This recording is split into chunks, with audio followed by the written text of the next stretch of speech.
शुरू करती हूँ अल्लाह के नाम से जो बड़ा मेहरबान निहायत रहम करने वाला है। हजरत सैयदना अब्दुल हादी बयान करते हैं कि एक बार मैं एक सफर को रवाना हुआ। मेरा गुजर एक घने जंगल से हुआ। मुझे उस जंगल में रात हो गई। मैंने सोचा कि इसी जंगल में रात बसर की जाए, सुबह होते ही मैं यहाँ से अपने सफर को जारी कर लूंगा। सर्दियों के दिन थे, काफी सर्दी थी। मैं आग जलाने के लिए लकड़ियां इकट्ठी कर रहा था कि अचानक मेरी नजर एक झोंपड़ी पर पड़ी। मैंने उस झोंपड़ी की तरफ रुजू किया। मैं झोंपड़ी के पास गया तो मैंने देखा कि झोंपड़ी छोटी सी है और बहुत ही खूबसूरत है। मैं झोंपड़ी के पास जाकर बुलंद आवाज से सलाम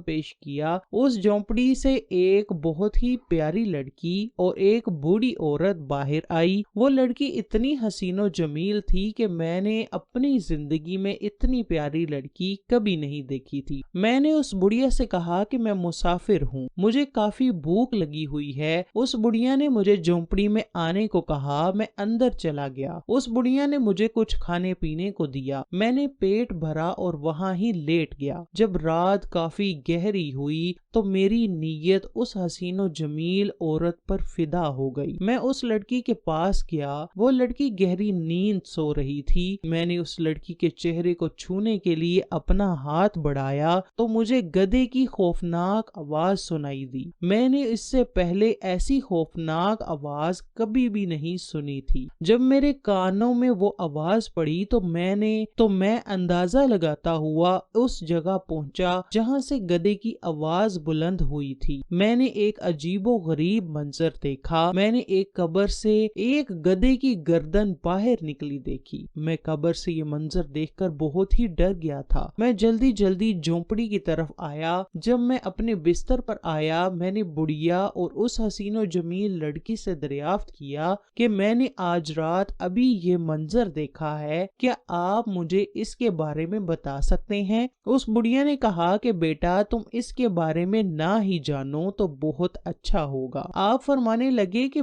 मैंने बार बार इसरार किया कि नहीं, आप मुझे बताएं कि ये क्या माजरा है। बुढ़िया ने मुझे बताया कि वो कब्र मेरे बेटे की है। वो बहुत ही नाफरमान लड़का था। उसने मुझे बहुत ही परेशान किया हुआ था। वो हर वक्त बदकारी और बुरे काम करता रहता था। जब मैं उसको बुरे कामों से मना करती थी तो वो मुझे कहता था कि तुम हर वक्त गधी की आवाज में मुझ पर क्यों चिल्लाती रहती हो। मैं अपने लड़के से बहुत ही तंग थी। मैंने एक दिन अपने लड़के को कहा कि तुम बुरे कामों से बाज आ जाओ, वरना अल्लाह ताला तुझको गधा बना देगा। जब मेरे बेटे का वसाल हुआ तो हम सब रिश्तेदार उसको दफन करके वापस ही लौटे थे कि उसकी कब्र से गधे की गर्दन बुलंद हुई और वो गधे की आवाज में पुकारने लगा। हजरत अब्दुल हादी फरमाते हैं कि मेरे जहन में उसी वक्त ये सवाल आया कि एक माँ को तंग करने वाले शख्स का ये हाल है, मरने के बाद मेरा क्या हाल होगा जो ज़िना की तरफ माइल हो रहा हो। मैंने अपने दिल में सोचा कि मैं इतना गिरा इंसान हूँ जिसने मुझे रहने के लिए बिस्तर और खाने के लिए खाना दिया, मैं उसी बुढ़िया की बेटी से जिनाकारी करने की नीयत रखता हूँ। मैंने बुढ़िया के कदमों में गिरकर माफी मांगी। मैंने कई साल उस बुढ़िया की खिदमत में गुजारे। हजरत अब्दुल हादी अपनी किताब रहमत के दरिया में बयान करते हैं कि मैं सारी उम्र अपने उस गुनाह पर शर्मिंदा रहा।